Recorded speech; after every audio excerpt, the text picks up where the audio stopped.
बता दो। हाँ चलिए, हमने कल 3 तक सवाल देख लिए थे। 12.1 हीरोन के सूत्र के हिसाब से मैंने आपको बताया था कि किस प्रकार से पहले आपने त्रिभुज का क्षेत्रफल एक परंपरागत तरीके से 1/2 आधार इंटू ऊंचाई उस हिसाब से किया था। पर हीरोन ने यह बताया था कि त्रिभुज की तीनों भुजाएं यदि दे रखी हो तो भी उससे त्रिभुज का क्षेत्रफल ज्ञात कर सकते हैं। कल हमने 3 सवाल कर लिए थे। चौथा सवाल देखिए, उस त्रिभुज का क्षेत्रफल ज्ञात कीजिए जिसकी भुजाएं ये पहले जैसा ही है, कोई अलग नहीं है। त्रिभुज की भुजाएं दे रखी है यहां पर, भुजाएं 18 सेंटीमीटर, 10 सेंटीमीटर और इसका परिमाप दे रखा है 42 सेंटीमीटर। थोड़ा समझिए इसे। जैसे त्रिभुज है, ठीक, ये त्रिभुज है, ये ए बी और ये सी। ये मानो कि इसकी भुजा एक भुजा 18 सेंटीमीटर हो गई, ये 18 सेंटीमीटर, दूसरी 10 सेंटीमीटर, तीसरी भुजा उसमें दे रखी है। पर इसमें तीसरी भुजा देंगे कि तीसरी भुजा जब तक नहीं होगी तब तक आप त्रिभुज का क्षेत्रफल ज्ञात कर सकते हो? नहीं ज्ञात कर सकते हो। क्या इसको देखते हुए क्या आप त्रिभुज की भुजा निकाल सकते हो? अक्कल लगाओ, देखो अक्कल के थोड़े घोड़े दौड़ाओ। इसने बता रखा है परिमाप। क्या बता रखा है? परिमाप। परिमाप का मतलब क्या होता है? त्रिभुज की तीनों भुजाओं का योग।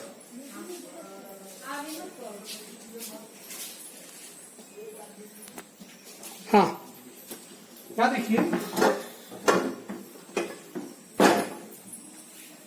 परिमाप दे रखा है इसमें। परिमाप का मतलब क्या हुआ? त्रिभुज की तीनों भुजाओं का योग। तीनों भुजाओं का योग कितना है? 42। दो भुजाएं होगी 18 सेंटीमीटर, 10 सेंटीमीटर, कितनी होगी? 28। तो तीसरी कितनी होगी? तो क्या करोगे इसमें? 42 में से 28 को क्या करोगे? माइनस कर दोगे तो तीसरी भुजा आ जाएगी।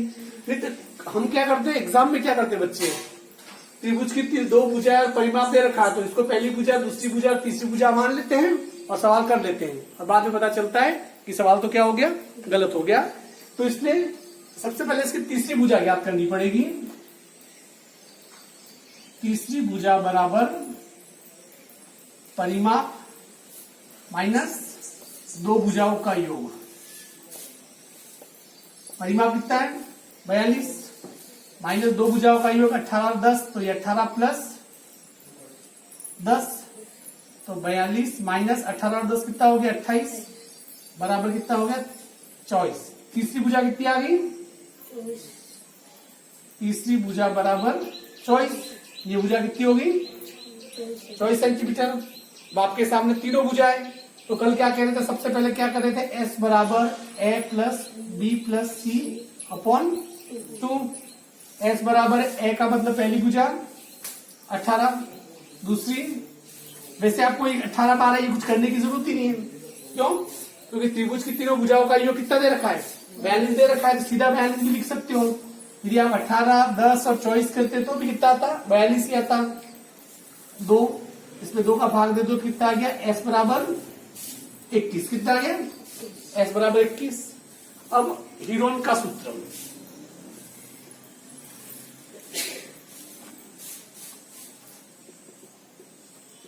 चलो सूत्र बोलो, याद हुआ किसी को? बोलो। एस कोष्टक ए कोष्टक एस माइनस बी कोष्टक एस माइनस सी। ये सूत्र था। एस की जगह आपको कितना रखना है? 21, 21। और जहां ए बी सी है तो तीनों भुजाएं वहां पर हमें क्या कर दी है? रख देनी है। अंडर रूट एस की जगह कितना रख दो? 21। इसकी जगह भी एस की जगह 21 माइनस ए की जगह पहली भुजा लिख दो 18, फिर 21 माइनस दूसरी भुजा कितनी है? 10, फिर 21, तीसरी भुजा कितनी है? 24। ठीक है ना? अब इसको फ्लो में करते रहो, एक एक स्टेप बाय स्टेप। जैसे 21 का 21, सबसे पहले कोष्टक खोलते हैं। कोष्टक खोला, इंटू लगाया, 21 में से 18 गया 3, फिर कोष्टक खोला, इंटू 21 पे 10 गया 11, इंटू ये मैंने गलत लिख दिया, 21 में 24 नहीं होगा, हो ही नहीं सकता ऐसा। 18 10 28, देखो 42 में से 28 घटाओ 24 होता है क्या?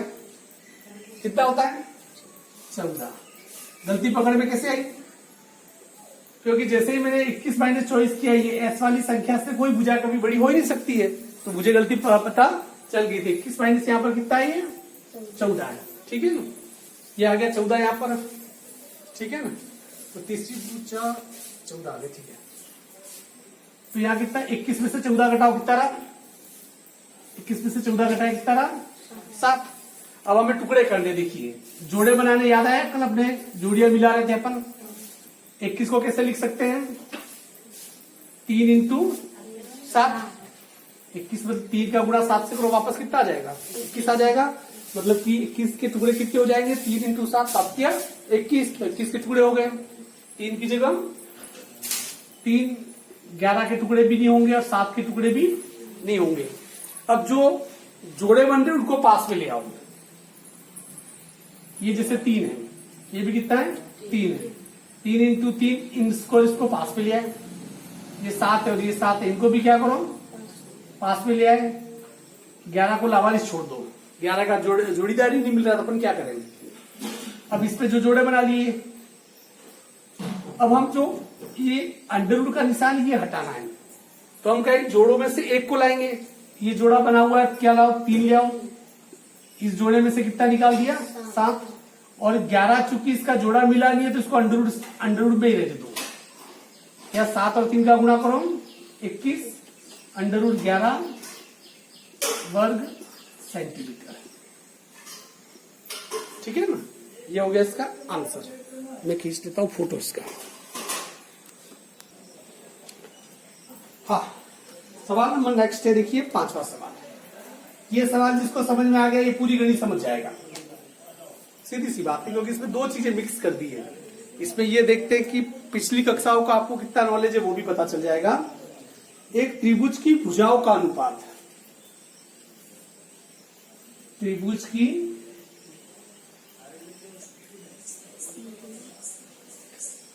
भुजाओं का अनुपात कितना दे रखा है इसने?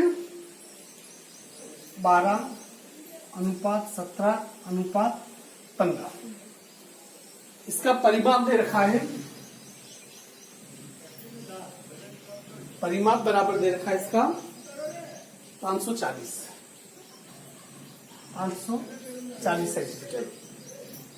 तो इस त्रिभुज का क्षेत्रफल ज्ञात करना है।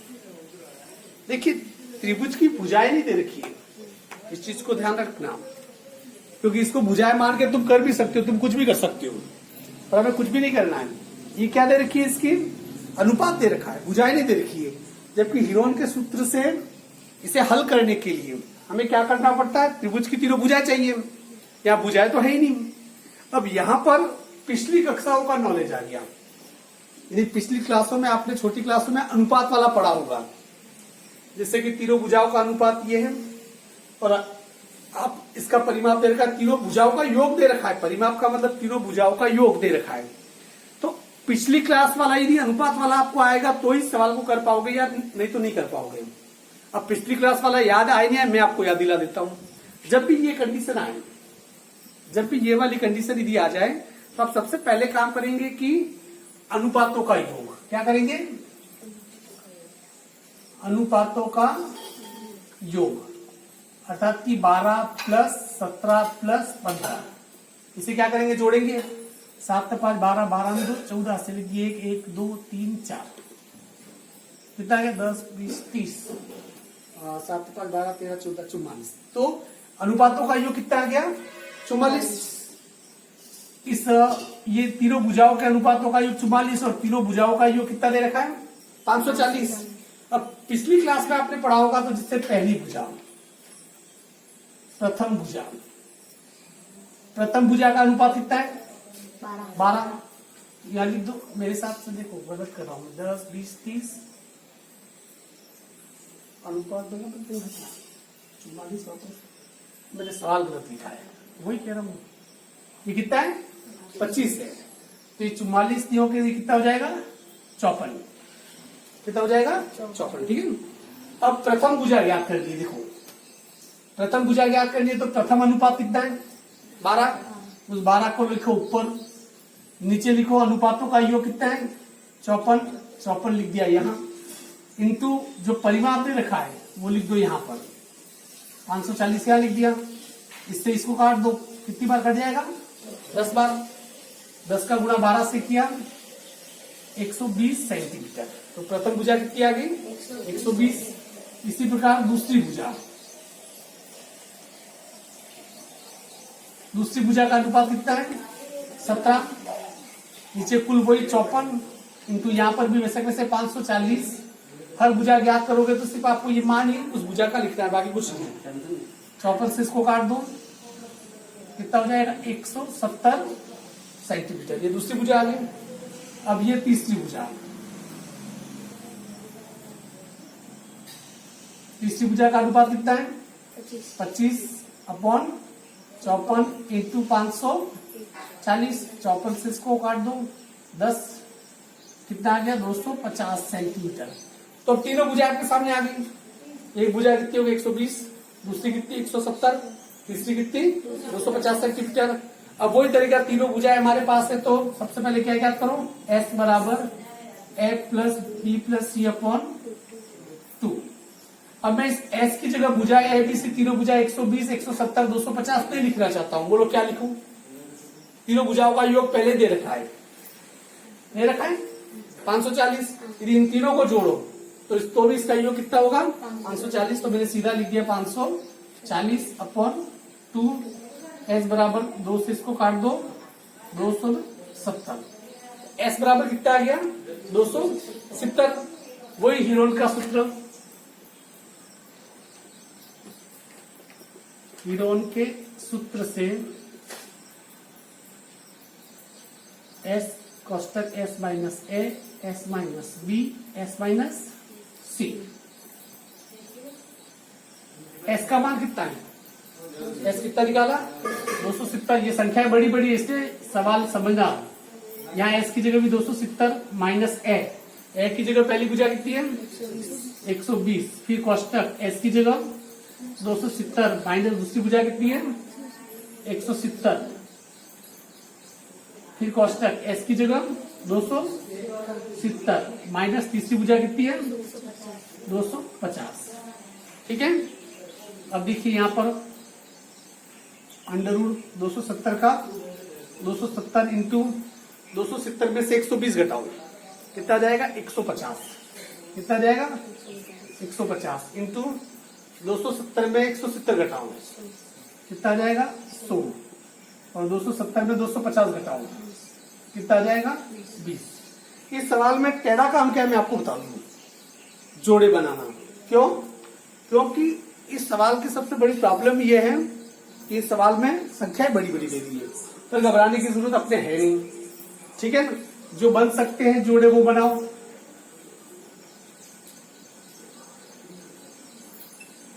ठीक है, जैसे 150 को कैसे लिख सकते हैं बताओ?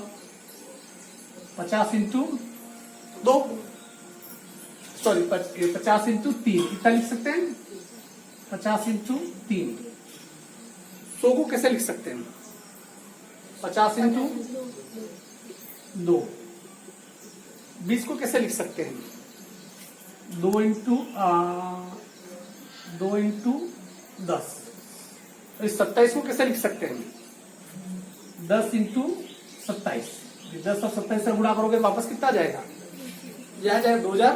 270 वापस क्या हो जाएगा आ जाएगा। देखो किस किस के जोड़े बन गए, 50-50 के बन गए, 2-2 के बन गए, 10 के, और इस 3 के नहीं बने।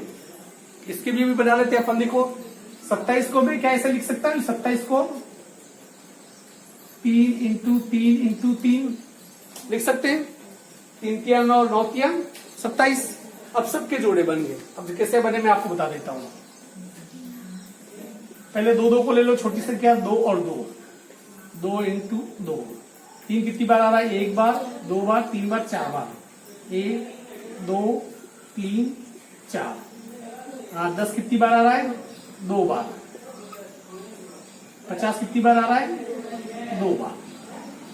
ठीक है, ये आ गया। अब इसके जोड़े बनाओ।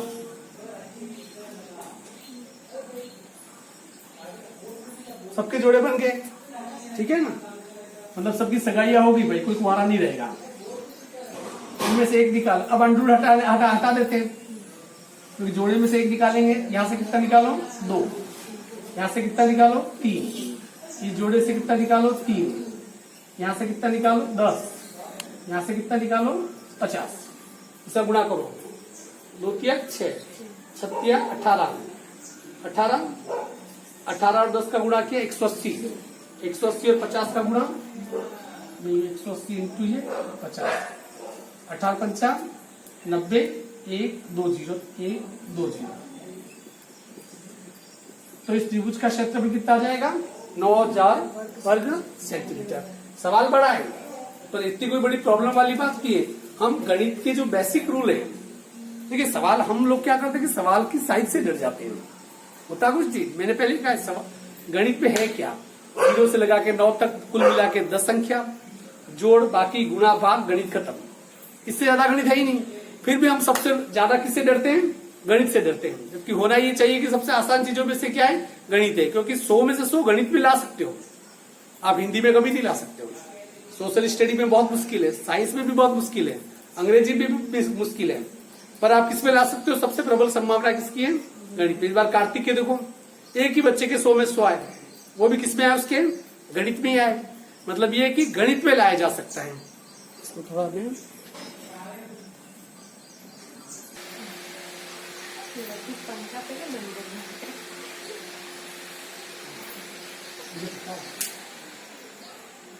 हाँ सवाल है, देखिए छठा सवाल।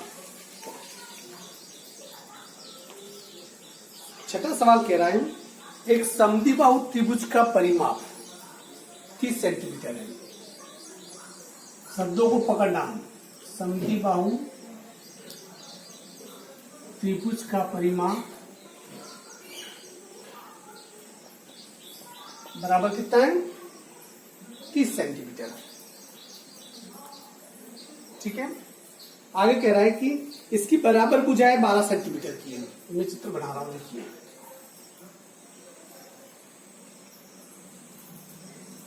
A B C. सबसे पहले एक शब्द है इसमें, समद्विबाहु। शब्द को पकड़ो। उसने त्रिभुज दे देता, कोई टेंशन थी नहीं, पर उसके पहले उसने टिका दिया समद्विबाहु। समद्विबाहु जैसे कि संधि विच्छेद करो। सम का मतलब समान, दी का मतलब 2, बाहु का मतलब भुजाएं। अर्थात कि जिस त्रिभुज में 2 भुजाएं समान हो, जिस त्रिभुज में 2 भुजाएं समान हो उसे क्या कहते हैं? समद्विबाहु त्रिभुज। सवाल में कह रहा है कि उसकी बराबर भुजाएं 12 सेंटीमीटर की है।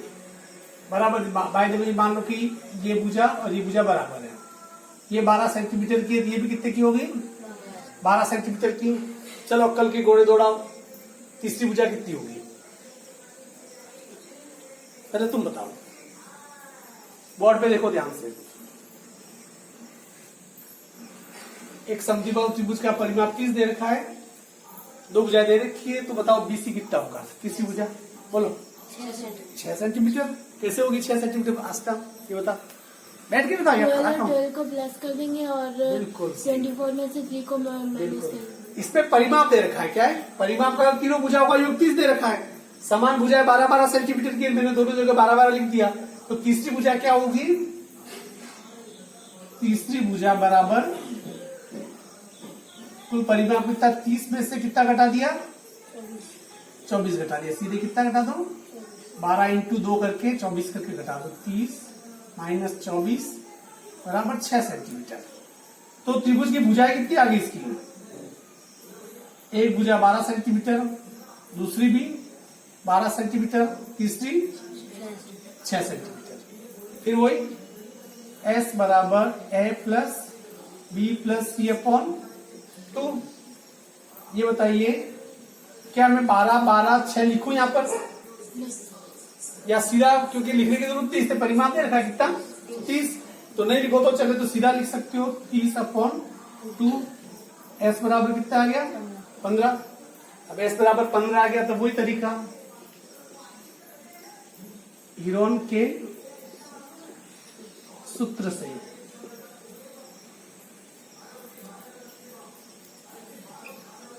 सूत्र वही एस कोष्टक S minus A S minus B S minus C. चलिए एस का मान कितना है 15, कोष्टक एस की जगह 15, ए की जगह एक भुजा 12 हो गई, फिर एस की जगह 15, दूसरी भुजा 12, फिर 15 और ये फिर 6, सॉरी सी की जगह कितना तीसरी भुजा 6 है, ये 6 15 की जगह 15, कोष्टक की जगह इंटू कर दिया, कोष्टक खोल रहा हूं 15 में से 12 गया तो 3 इंटू 15 में 12 गया तो 3 और 15 में 6 गया तो 9। ठीक है ना, ये 9। अब यहाँ पर देखिए जिसके टुकड़े होते हैं, जैसे टुकड़े होते हैं वो पहले टुकड़े कर दो। 15 के टुकड़े क्या हो सकते हैं 3 इंटू 5, या इसको 5 इंटू 3 लिख देते हैं। 5 इंटू 3, ये 3 और 3 है तो उसको वैसा कैसे लिख दो। 9 के टुकड़े क्या हो सकते हैं 3 इंटू 3। अब देखो किस किस के जोड़े बन रहे हैं, 2 ही जोड़े बन रहे हैं, इसके भी बन रहे हैं, नहीं बन रहे तो देखिए अंडर रूट। अब देखिए जो जोड़े बन रहे हैं वो निकाल दो। यहाँ कितना है 3 इंटू यहाँ कितना है 3। अब जो जोड़े नहीं बन रहे उनको अलग रख दो अंडर रूट में। 5 इंटू 3 का गुणा 3 से करो कितना आ गया 9। इस 5 का गुणा 3 से करो 5 किया 15, तो 5 अंडर रूट 15 वर्ग सेंटीमीटर। देखिए सवाल लंबे जरूर है। अब देखो ये सवाल अपनी असली औकात में तो अगली पृष्ठ वाली पे आएगा, इसके बाद वाली जैसे 12.2 ऐसे ऐसे चित्र होंगे, फिर भी किए जा सकते हैं। हम स्टार्टिंग कर रहे हैं। देखिए आप पहली सीढ़ी से चढ़ना शुरू करोगे और चलते रहोगे तो ये तो यकीन है कि ऊपर पहुंचोगे। आप यदि कोई सोचे कि पहली सीढ़ी से सीधी 10वीं सीढ़ी पे छलांग लगा दूं तो छलांग तो लगेगी नहीं, दांत टूट जाएंगे, हड्डी वड्डी टूटेगी। अपने छलांग लगानी नहीं, हम धीरे धीरे क्या करेंगे उस पर हम आगे बढ़ेंगे। तो तुम्हें क्या करना है कि देखिए तुम्हारा ये आज का टेस्ट अपने खुद का आज या कल का जो भी को, कल पूरा दिन है जैसे, ये जो पहले तो सवाल उतारते हैं। मैथमेटिक क्या चीज मांगती है, मैं बताऊं कि मैथमेटिक एक ऐसी चीज है जो दिमाग को धार देती है। हमारे दिमाग को क्या जंग लगता है, जैसे लोहे के किवाड़ों पे जंग लग जाता है, क्या करते हैं एक विशेष प्रकार का कागज आता है रेगमाल, जिससे क्या करते हैं खुरदरा कागज होता है, रगड़ते हैं, इससे क्या होता है जंग छूट जाता है। तो ये जो दिमाग में जंग लगता है उसके लिए कोई रेगमाल तो बना नहीं कि घिस दे, उसके लिए रेगमाल की जगह गणित आपकी जो तार्किक क्षमता को डेवलप करेगा। कैसे करेगा बताऊं। अब आपने जैसे कि 6 सवाल आपने कर दिए और आपको लगता है कि 6 सवाल मुझे आते हैं, आप रेंडमली कैसे कि जैसे 6 सवाल है, आंख बंद करके उंगली घुमाओ, उंगली जिस सवाल पे जाके टिक जाए चलो ये सवाल करने बैठ जाओ। जो सवाल पहले किया है कॉपी में किया है उसको एक तरफ रख दो, देखना नहीं है, आप उसे करने बैठो। और आपसे यदि सीधे हो जाता है तो इसका मतलब वो सवाल आप जिंदगी में कभी भूलोगे नहीं, पर वो सीधे होगा नहीं, पहले अटेम्प्ट में नहीं होगा वो। तो आपको क्या करना पड़ेगा, जैसे ही पहले अटेम्प्ट में हुआ नहीं तो देखोगे यार कहाँ गलती कर रहा हूँ, कहाँ गलती कर रहा हूँ, तब दिमाग दौड़ेगा हमारा। और जैसे दिमाग आपका दौड़ेगा तो आप तो पहले कोशिश करोगे तो याद आ जाएगा, नहीं करोगे तो आप क्या करोगे एक बार कॉपी देखोगे कहाँ गलती कर रहा हूँ, जैसे आप कॉपी देखोगे आपको पता चल जाएगा, वो सवाल आप उस समय कर दोगे। ठीक है ना, फिर रख दो किताब, दूसरा सवाल करने की जरूरत है। फिर 4-5 दिन हो जाए तब आप वैसे ही करोगे कि फिर उंगली घुमाओगे, कोई भी सवाल अपनी मर्जी से, हाँ यार इस बार ये सवाल उठाना है, वो सवाल पकड़ो और वो सवाल आपसे हो जाता है। तो इसका मतलब पहली वाली गलती से आपने सीखा और वो सवाल आपसे हो गया, इसका मतलब आपकी प्रश्न वाली कंप्लीट। ये तरीका होता है। आपको पता है कि दुनिया में सबसे ज्यादा दिमाग वाला आदमी आज तक का कौन था, आइंस्टीन वैज्ञानिक। उससे ज्यादा बड़ा दिमाग किसका नहीं था, पर उसने अपनी जिंदगी में मात्र 13% दिमाग का इस्तेमाल किया। कितना, इंसान का जो दिमाग है उसकी मेमोरी इतनी ज्यादा है कि सुपर कंप्यूटर से भी ज्यादा। हम आइंस्टीन जैसे व्यक्ति ने 12 से 13% अपने दिमाग का इस्तेमाल किया, हम आम लोग तो मात्र 4 या 5% अपने दिमाग का इस्तेमाल करते हैं। जिस दिन कोई व्यक्ति 10% अपने दिमाग का इस्तेमाल करना शुरू हो जाए, एक्चुअली में होता क्या है कि हमारे जो दिमाग में है, जैसे कि कंप्यूटर में चिप्स होते हैं, जैसे होते हैं, जैसे कि मेमोरी कार्ड होते हैं वैसे होते हैं। पर हमारे दिमाग में न्यूरॉन्स होते हैं, खरबों न्यूरॉन्स, एक दो नहीं। ये जो माइंड है जो बेजान पानी की जैसा होता है गिरगिजा, पर उसके अंदर खरबों न्यूरॉन्स होते हैं। उन ज्यादातर खरबों न्यूरॉन्स में होता है क्या है, सबके सब सो रहे हैं, उन्हें जगने का मौका ही नहीं मिलता है, क्योंकि हम जगाते ही नहीं है। वो कब जगते हैं, जब किसी गणित की किसी पजल को लेके बैठ जाओ, किसी प्रॉब्लम को लेके बैठ जाओ, तुम सोचो यार मुझे मदद नहीं लेनी गाइड की, मैं कॉपी की मदद नहीं लूंगा, पर सवाल को तो मैं करके रहूंगा। तो वो आपका जो तरीका है, सवाल को तो मैं करके रहूंगा, वो चीज क्या करेगी, आपको बेहतर ढंग से आपका क्या काम कर देगी, वो उस आपके धीरे धीरे जो अंदर न्यूरॉन्स जो सोए हुए हैं उन्हें धीरे धीरे वो न्यूरॉन्स, वो जो आपका प्रयास है वो न्यूरॉन्स जगा देगा। और न्यूरॉन्स जब एक बार जागना शुरू होते हैं, जिसे कहते हैं दिमाग को विकसित करना, ये इसी उम्र में ये प्रक्रिया होगी। 4-5 साल आपके निकल गए और जितने जगह उतने जगह बाकी सोए रहेंगे। ये इसलिए इन सवालों को निरंतर आपको करते रहना चाहिए। ठीक है ना, आज के लिए इतना ही। बैटरी भी लो हो गई, अपना तो काम हो गया।